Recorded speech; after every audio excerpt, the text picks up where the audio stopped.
Well, retirement's not going so well, is it?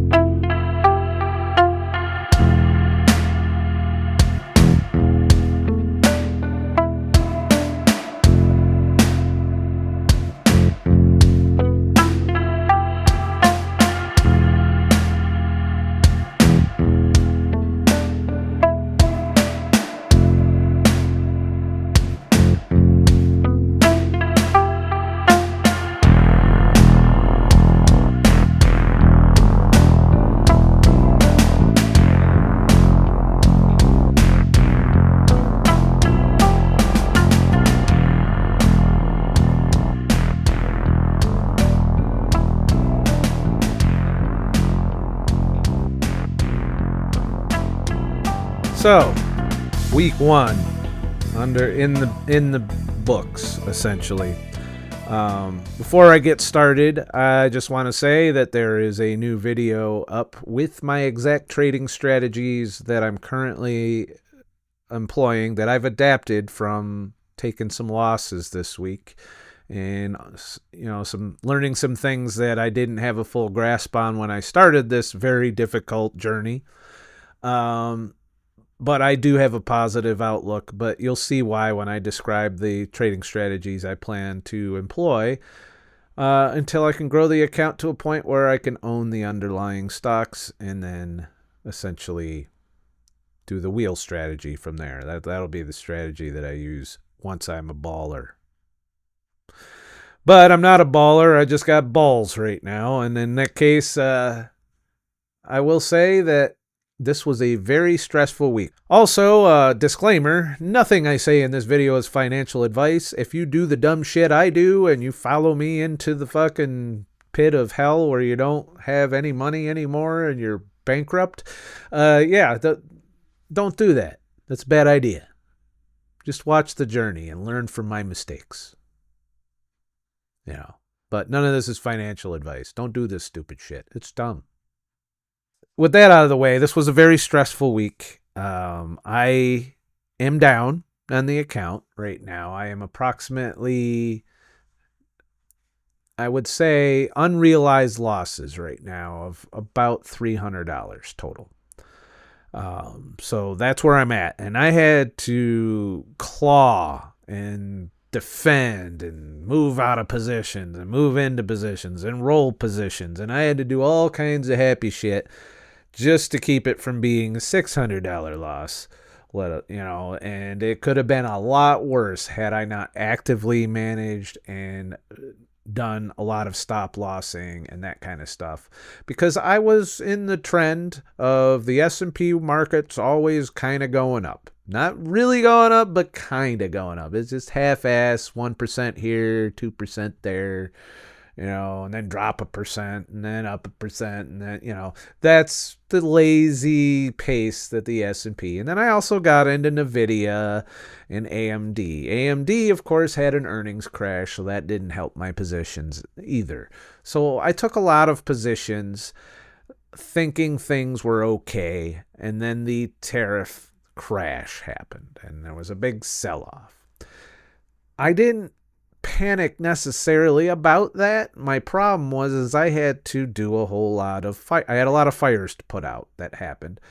But I knew that it was a panic sell, and those tend to not last very long. I did not think it was a complete market crash, because when it crashes, it stays down for months sometimes, or even years if it's a really bad one.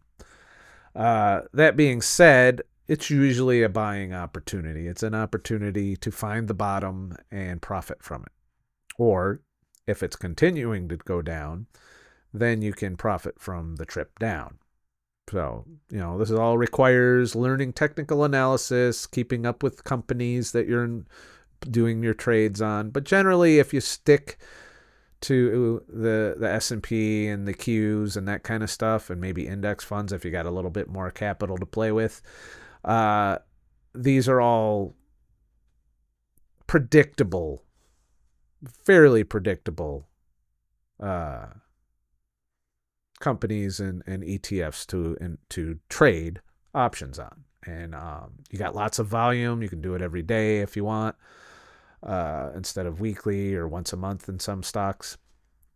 So it's a struggle.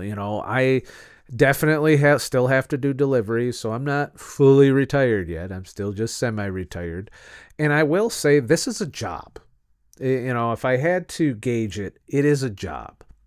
And it also feels a lot like when I tried to be a poker player. This isn't my first cockamamie, stupid fucking scheme that I've come up with to try and get out of working in the truck. Turns out I was like, oh, look at this. I can play poker. I won a lot of money here and there. And I did. I did really well sometimes. But I also got my ass kicked a lot, and I didn't have the bankroll to take 3 or 4 losses in a row. 3 or 4 losses cleaned me out, and then I was just all depressed and miserable. So I don't want that to happen with this. And the difference is this is like playing poker with the cards up. All the cards are on the table. You can see everyone's hand and you can bet accordingly. That's the way I look at this. So that in alone is an edge. But then you pick trades which have over a 50% chance. Obviously, a 70% chance of profit. Those are really good trades to pick, because even if you lose 3 or 4 in a row, assuming you have the capital to absorb those losses and you didn't risk your entire fucking wad, then you can make anywhere between 10 and 30% a day if you've really got the time to put into it, or a week. But you're not always going to win. And that's the thing that a lot of people have a hard time. You could have a long losing streak. We got another tariff situation coming up in March.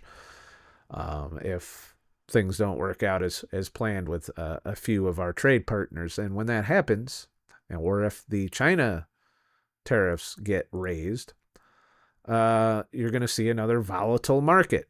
The market's going to be scared. Companies are going to be scared. So it's going to be a roller coaster, but this time I'm prepared for it. This time I have strategies in place that mitigate my loss even further. And, that helps. And I will probably avoid some of the stocks that are going to be volatile when these tariffs hit, and just stick with the ETFs, trading on those. To me, that seems like a little safer route when the market's going crazy, but make no mistake, you can probably make more money if you're betting on these really volatile stocks close to earnings, or any day a headline AI could fuck with something. And because a lot of the stock market is on the backs of NVIDIA and AMD and all of these tech companies and Meta and Google. So if any of them takes a hit, the whole market suffers for it usually, because they're such a big part of these ETFs. The S&P 500, they're a significant chunk of the holdings in some of them. So there's a lot of market analysis and TA, and I'm getting better at that, actually. I've been watching a lot of classes.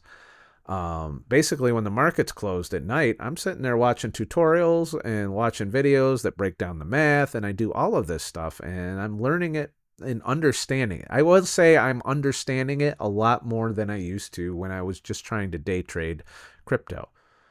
There's a lot more information out there on this side, and I'm sure there is in crypto. I just never felt comfortable going to a crypto exchange, which I would have to do in New York.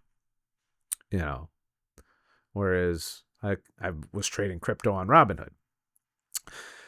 Side note, I'm not sponsored by Robinhood, but I will put a link in the description. Robinhood is a decent enough trading platform for me. I haven't had an issue. They've protected me. I was able to get customer support when I thought I was fucked, and they calmed me the fuck down. There's a link in the description. If you follow that link and open an account and hook your bank account to it, then you get free stock, and I get free stock up to a certain amount per year.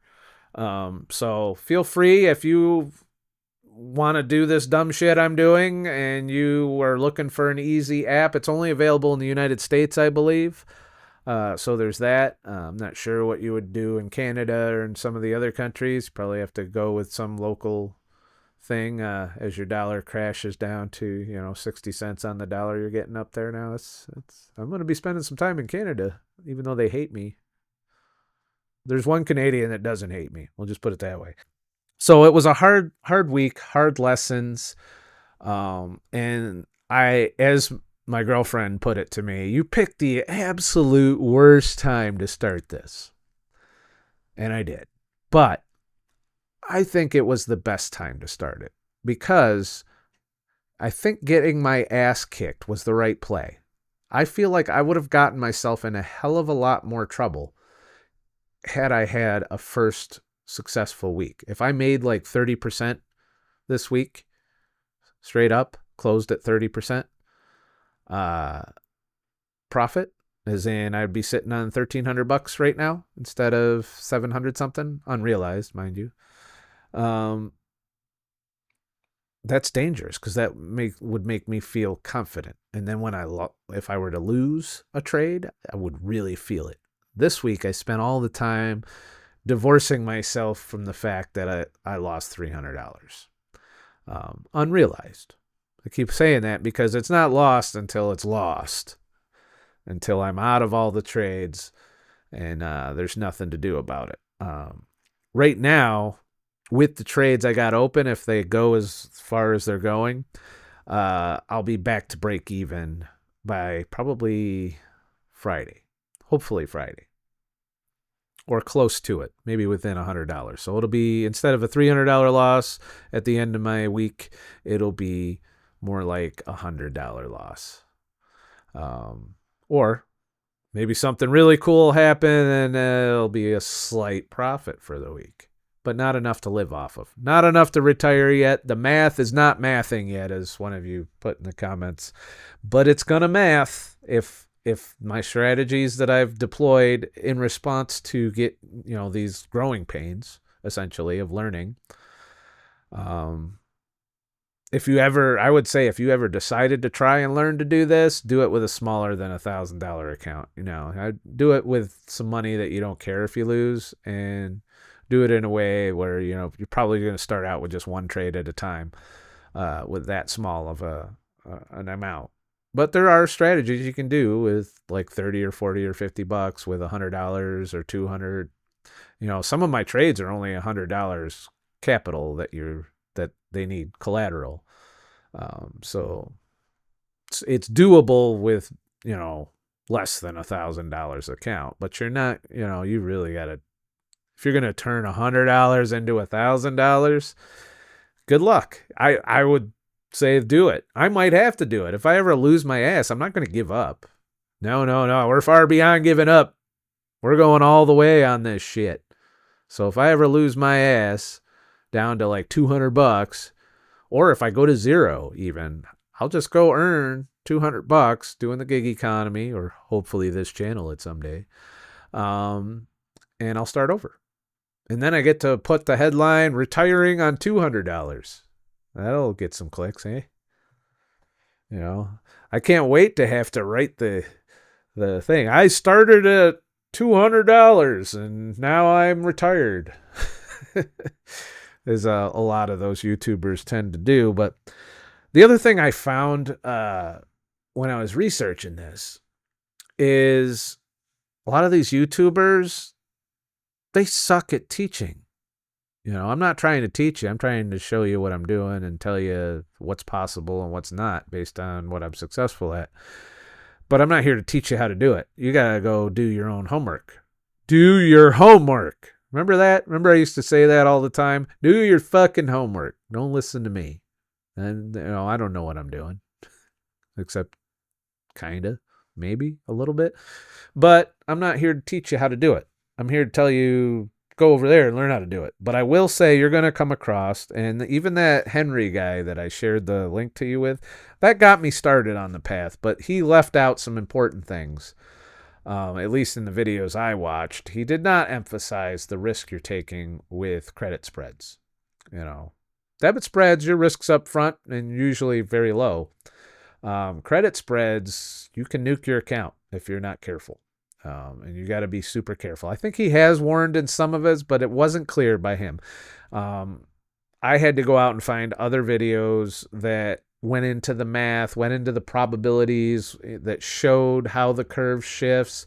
And I will say Robinhood as a platform is really good at visualizing where you're at with any given options trade. It has a nice little graph. In fact, let me show you right now. So here is a debit spread I have open for, it's a one night, overnight, basically one DTE trade. And right now it's in profit. When I get up in the morning, actually, I'm going to make money while I sleep. Right now it's worth $36, assuming overnight trading doesn't move this price. At 9 a.m., it's going to grow from $36 to $49.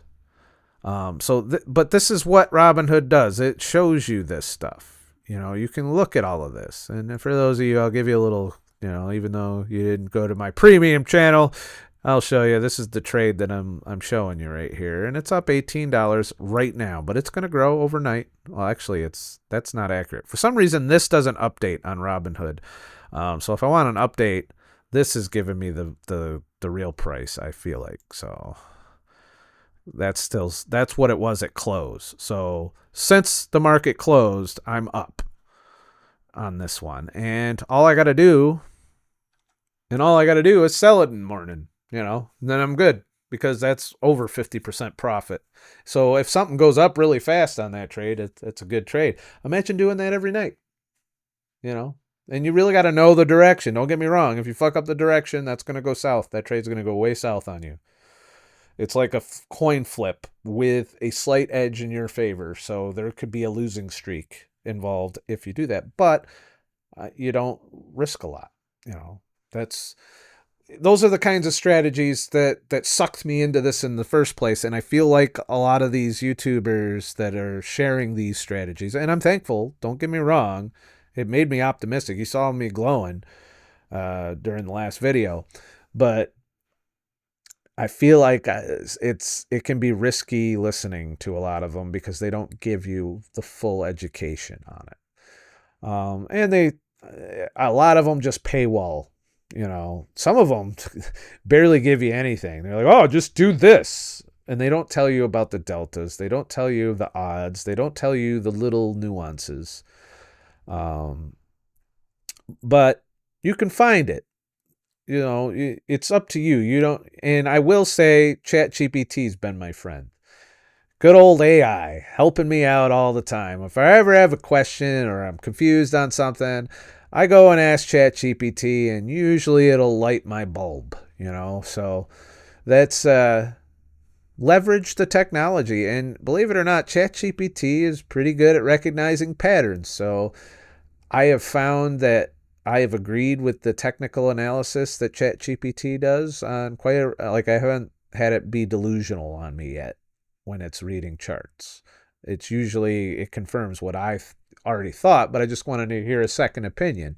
And sometimes when you don't have somebody, an expert trader around, AI is the next best thing.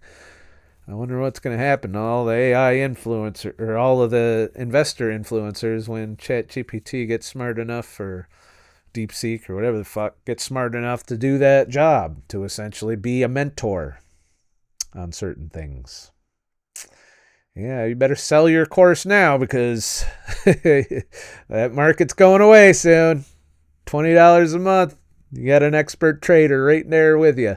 And it's also sure to tell you that none of this is financial advice. Don't do that. Don't listen to AI. Don't do any of this shit, or you'll end up a broke-ass, bald, bearded man like myself. So this was hard. It was emotional. It was draining, exhausting. I would lose sleep on some of it. But I'm getting better. I can, it's a muscle, and it's like, jogging 100 miles after you haven't ran in a long time. It's what the feeling is. It's just mentally draining and exhausting, but I am getting the same vibes I got when when I was a poker player. In fact, it's not as bad as that. It's because I feel like you're playing poker with the cards up when you do these trades. But it's still a little bit of gambling. There's still a little bit of luck involved. Because nobody, I don't care who the fuck they are and how many indicators they got or how many charts, nobody can predict, like, that Trump's going to come out and say, hey, there's a 100% tariff on China tomorrow. Nobody can predict that. I don't care how good your TA is. And that was the biggest thing when I was trading crypto is motherfuckers, they were like, oh, it's going to the moon. It'll be the moon any day now. It's still going to the moon. You better buy now. Oh, it's dipping. Yes, it's time to buy. Oh, it keeps going down, but we're going up, baby. Literally, since I started trading crypto, that's what happened. At first, it was a big pump. And like, I felt really good. I was like, yes. But as I continued to trade, I stayed ahead. I stayed in almost double-digit profit. But then the market just stagnated. Started going down. Now it's still down. Still down from when I got out of it. I got out of it at what might have been the beginning of the bear market for crypto. I don't know. But a lot of people are still bullish. A lot of people think Trump's going to make this big announcement that he never made. He hasn't made it yet. He hasn't come out and said, yeah, we're going to have a strategic natural reserve. It's, there's been no straight up crisp. I think they did announce that somebody is in charge of that. But, everyone was waiting for this big announcement to pump everything, and it never came. I wonder why that is. You got to keep in mind that these markets are manipulated, literally, your government officials, including the president, are all invested in this market with a lot of capital. They can make the moves and they can influence the market. Elon Musk has been doing it for years. That's how he got Twitter. Let's not forget that. So, knowing that the news can come out and fuck you any day makes it almost impossible to time the market or know what direction everything's going. So that is the times you're going to lose. So you got to ask yourself, how often is that happening? And can you prepare for it? There are ways to do it, and there are people who are really good at that, and I hope to be one of them someday. And I'm putting the work in now so that this is just another day at the office, By the office, I mean wherever the hell my laptop is. Digital nomad? Okay. It's on the table now. I can make money regardless of the success of my YouTube channel or content creation or the gig economy. That's the next goal, by the way. The next goal is to do this instead of the gig economy. We're not there yet. It's been a rough week. But if I get some winning weeks here the next couple weeks, that's less deliveries I got to do. Because there's some days where I make more doing this than the delivery. But sometimes if you take a big loss, it erases that win. And I got the big losses out of the way already. I'm like, okay, I'm not doing that anymore. And that's the thing. I learned the hard way. And I learn well when I learn the hard way.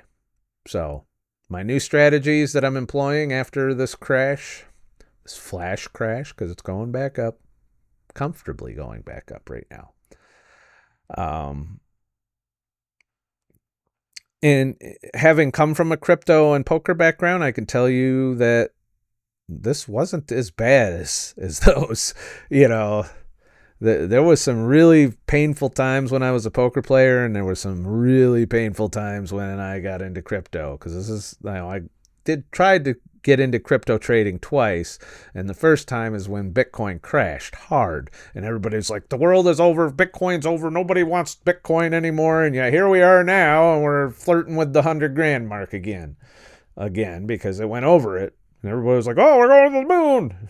No, before we go to the moon, we have to go back down to Earth for a little while first.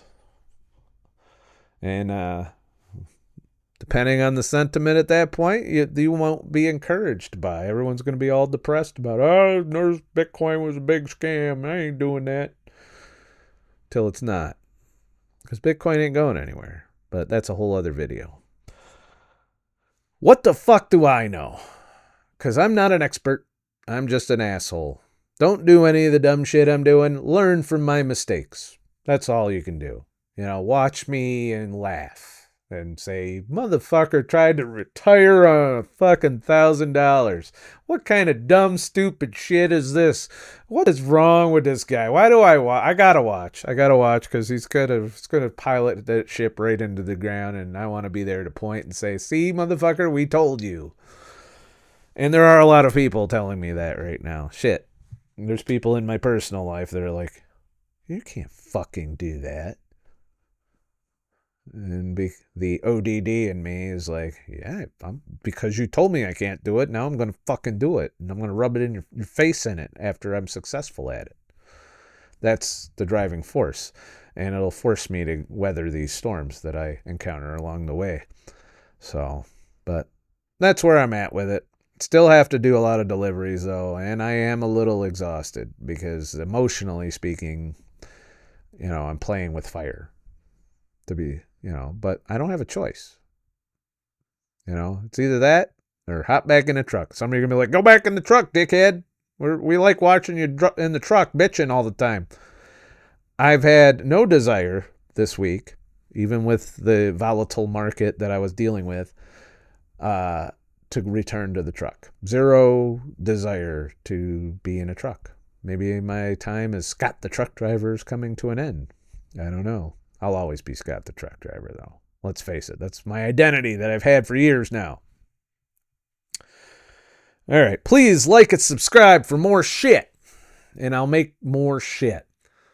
If you like this video and you want to support my channel, you can leave a super thanks or a super chat or whatever the super shit is that YouTube wants you to do. You can become a YouTube member, I guess.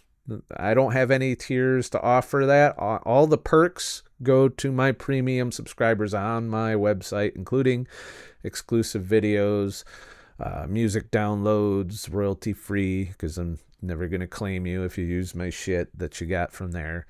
As long as you can prove you're a member. That being said, I'm also going to be implementing live streams. So coming soon, if you stuck around in this video, right now you're watching this in a premiere if you were here when it came out, or, maybe you were late and didn't know it was coming. But there will be live streams now. Priority will be given to my premium members. So my first live stream is going to go to them. But then after that, and I iron out all the kinks of my setup, there'll be more live streams to come here on this channel. So subscribe. And we'll talk about this shit live. I am going to keep my trades, most of my trades. So you kind of saw one, but the in-depth logic and thinking I'm putting into them, I'm saving that for premium members. So there's that. At some point, I will develop a page within the premium section to, where you can see what trades I got open. At the end of after the trading day is over, I'll go over there and I'll put a screenshot of my current open trades, and where they're at profit-wise. So that's what I'm looking at for my premium members. So if you haven't signed up yet, I also added an annual subscription. So if you don't like the monthly deal, and you do get, I believe, a month free at that point if you do that. I don't know. This is math. I'm all mathed out right now. That's what happens when you're in the market. But let's just say if you buy a whole year, you get a slight discount. And as I get more and more members, I will increase that discount over time. So like your first time it'll be a little pricier, but then if I get enough members next year, I'll lower it and you'll get a much larger discount and have access for the whole year and not even have to think about it. So that's what we're looking at there. I might do a sale on that at some point to promote it, but who knows? But right now it's available. It was brought to my attention that should be an option for people who don't like monthly charges to their accounts. But thank you to those of you who have signed up. I do appreciate it. And you are carrying this forward till YouTube starts paying me with commercials and shit. So I appreciate it. For those of you who don't want to financially support the channel or my website or any of this shit, you can still help out. All you got to do is subscribe, ring the fucking bell, share the videos with people, be like, look at this idiot that's doing this dumb shit. Whatever. And then, watch the videos all the way through. That helps. You got to watch from start to finish, please. I spend a lot of time making these videos. The least you could do is watch the whole fucking thing instead of 5 minutes and clicking off. And comment, like, engagement. All of YouTube likes all of this shit. So when you do it, they'll do it. And it turns out YouTube also likes this particular subject because they have so many ads on it. So, my last video was pretty successful in a short run there. It's starting to taper off now. But turns out I've picked a subject that YouTube likes. So maybe, just maybe, they'll turn on the spigot and let me grow again. I hope. That'd be nice. Anyways, have yourself a wonderful fucking weekend or week or whatever. I'm going to be a little stressed this weekend, but that's a topic for another video. Have a nice motherfucking day. And shit. And I wish people could just keep their fucking mouth shut in the news and on the fucking government and all of that so they don't fuck with the market when the market doesn't need to be fucked with. Nothing happened that required the market to crash. It was all talk and bullshit. Nothing happened. No tariffs went into effect. How about we wait to panic? How's that? God, I hate that everyone has to manipulate the market through the media, but I guess since they manipulate everything else through the media, that's all we can expect.